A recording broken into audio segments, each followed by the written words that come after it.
Hey, I'm going to talk to you about relationships and the effect of culture and specifically cross-cultural. You'll kind of have to infer this in a way, uh, but it'll be easy for you. As we go through this, you'll understand. It's not a very long little lecture, actually. So, cross-cultural differences in relationships. What are we talking about here? We're talking about cultural differences, period. They can have a profound effect on our social relationships in the realm of attitudes, beliefs, values, all these things that you're familiar with. But it also will affect you in how you engage in the relationship, how you affect or how you are affected by the other person, and vice versa. So cultural differences have that impact. They also have the impact as right, wrong, normal, strange. And we look at these things in dress, speech, what we eat, how we live, etc. What are we talking about here? We're talking about social norms. So my social norms may be different from your social norms depending on the culture. And that's what I want to explore. I want to explore a little bit about social norms.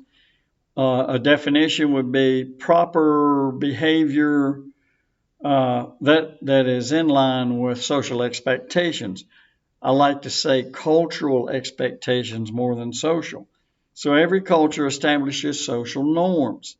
You can also call them social rules, cultural rules.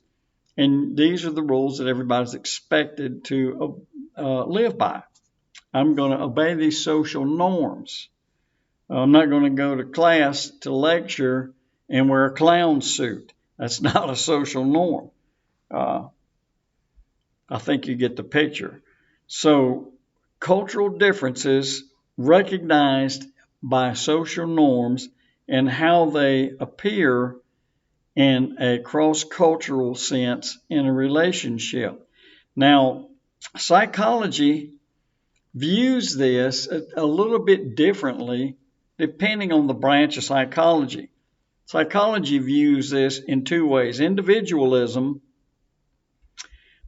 which is described as groups that prioritize personal goals over group goals, and then collectivism, which is just the opposite. Everybody in here, everybody in this class knows the difference between those two. We've got people from both.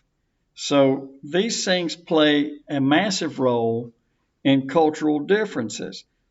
How do I view you if I'm from one side of the fence as opposed to the side of the fence that you're from? Now, we want to talk about relationships because that's what I want to get into. And I want to start with the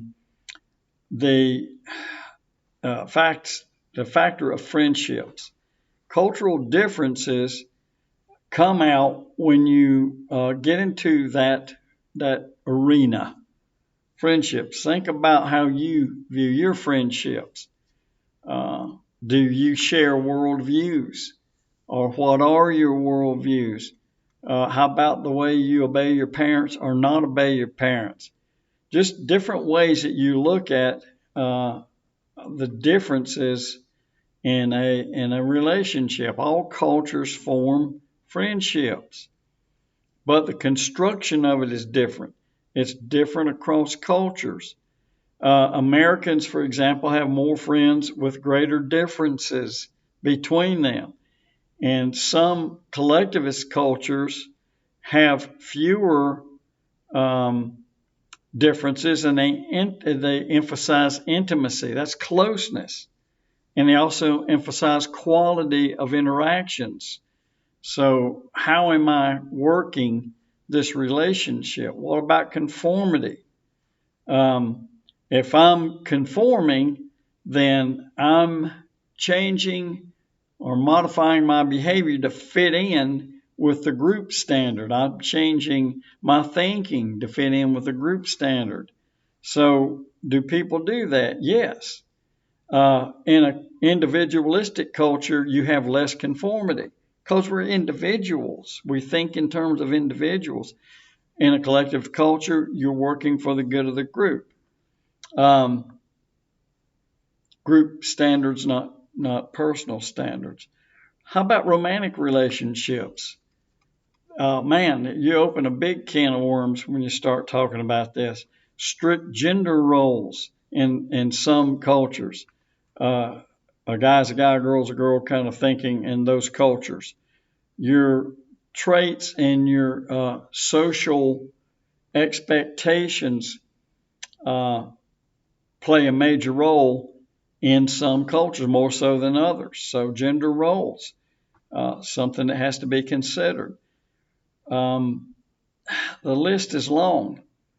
How do you manage this stuff? Management in a cultural, in a relationship that is multicultural, or maybe I should say diverse culturally, can be a heavy duty thing.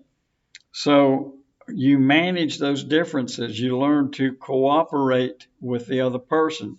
You develop a willingness to cooperate.